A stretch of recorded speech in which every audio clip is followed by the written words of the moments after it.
거래량도 지난달 5천 건을 훌쩍 넘었습니다. 갑자기 한순간에 올랐으니까 다들 놀라서 갑자기 그냥 2억 오른 거지. 오세훈 서울시장은 부동산 정책 실패를 인정하고 고개를 숙였습니다. 부동산 시장의 변동성이 커졌다는 지적을 겸허히 받아들입니다. 이로 인해서 심려를 끼쳐드린 점 시민 여러분들께 송구스럽게 생각합니다. 정부와 서울시는 합동 점검반을 꾸려 이상거래나 집값 담합을 조사하기로 했고 금융권에선 주택담보대출을 더 엄격히 관리하겠다고 밝혔습니다.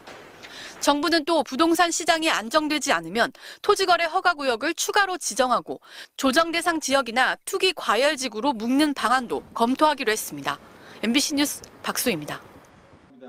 올 초부터 오세훈 서울시장은 부동산 규제를 풀어야 한다는 입장을 강조해왔습니다. 당연히 풀어야죠. 재산권 행사를 임시적으로 막아놓고 있는 거 아닙니까? 다행인 것은 지금 정책 환경이 무르익고 있습니다. 부동산 가격이 안정세로 접어들었다는 평가를 곁들이면서 지난달 12일 토지거래 허가구역 해제를 전격 발표했습니다. 하지만 오판이었습니다. 작년 연말까지 부동산이 안정세를 보인 건 금융당국이 수요를 눌러왔기 때문입니다. 가계부채를 관리하려고 사실상 대출을 막았고 금리 인하엔 조심스러웠습니다. 하지만 오 시장의 발표 이후 둑이 무너졌습니다.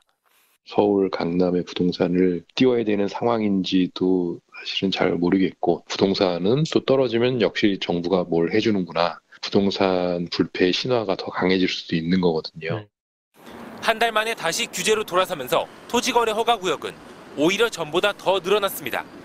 지난달 서울시가 해제한 토지거래 허가구역은 잠실, 삼성, 대치, 청담 일대의 14제곱킬로미터였는데 이번에 확대되는 허가구역은 강남 3구와 용산까지 110제곱킬로미터로 더 넓어졌습니다. 문제는 급작스런 정책 뒤집기에 정부 신뢰가 크게 떨어졌다는 점입니다. 실수요자들 사이에선 불만도 커졌습니다. 부동산이 정말 큰 목돈이 들어가는 중요한 결정인데 사실 굉장히 당혹스럽고 좀 시나 정부 차원에서 더 신중하게 규제를 뭔가 설정을 하고 해제를 할 때는 정말 신중하게 검토를 해야 되는데 또 규제구역에서 벗어난 마포나 성동 등 인근 지역으로 투기 수요가 옮아가는 풍선 효과도 우려됩니다.